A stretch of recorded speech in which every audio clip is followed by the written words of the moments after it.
মুহররম মাস অত্যন্ত গুরুত্বপূর্ণ মাস। এই মাসে আমরা শুধু হযরত হোসেন রাদিয়াল্লাহু তাআলা আনহুর কারবালার শাহাদাত প্রান্তর সম্পর্কেই বুঝি। এই দিন পৃথিবীর ইতিহাসে অনেক ঘটনা ঘটেছে। হযরত আদম আলাইহিস সালাতু ওয়াস সালামের কাদামাটি এই দিন একত্রিত করেছেন।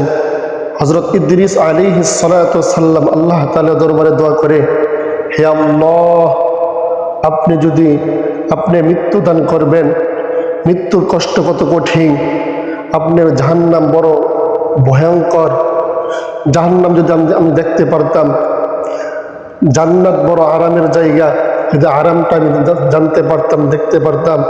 হযরত আদম ইদ্রিস আলাইহিস সালাতু ওয়াস সালামকে আল্লাহ পাক রব্বুল আলামিন জাহান্নাম দেখাইয়াছেন, জান্নাত দেখাইয়াছেন। হযরত নূহ আলাইহিস সালাতু ওয়াস সালাম দীর্ঘদিন যাবৎ মানুষদেরকে এক আল্লাহর দিকে আহ্বান করেছেন। তারা কি করে নাই? আল্লাহ তাআলার ইবাদত বন্দেগী, ইসলাম কবুল করে নাই। হযরত নূহ আলাইহিস সালাতু ওয়াস সালাম আল্লাহ তাআলার দরবারে দোয়া করে, হে আল্লাহ, আপনি যদি এই জাতিকে কি করেন, আপনি এই জাতিকে যদি দুনিয়ার মধ্যে জীবিত রাখেন, তাহলে হতে পারে তারা এমন কিছু কাজ করবে যা তার পরবর্তী প্রজন্ম আসিয়া তার বিভিন্ন গুনার মধ্যে লিপ্ত হয়ে যাবে।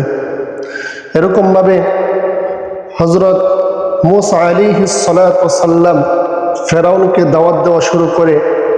ফেরাউন কোনো প্রকারে ইসলাম গ্রহণ কবুল করে নাই। হযরত মূসা আলাইহিস সালাতু ওয়াস সালামকে এই আশুরার দিন তাদের নীল দরিয়া থেকে রক্ষা করা হয়।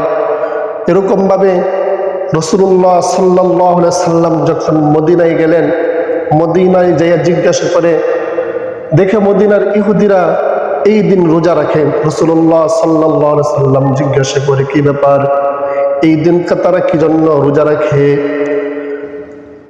ইহুদিরা বলে, এই দিন হযরত মূসা আলাইহিস সালাতু ওয়াস সালাম তার শত্রু বাহিনী থেকে, ফেরাউন থেকে রক্ষা পেয়েছিলেন।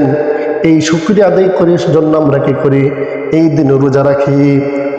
রাসূলুল্লাহ সাল্লাল্লাহু আলাইহি সাল্লাম বলে, আমরা হযরত মূসা আলাইহিস সালাতু ওয়াস সালামকে ইহুদির থেকে কম ভালোবাসি না, মুহাব্বত করি না।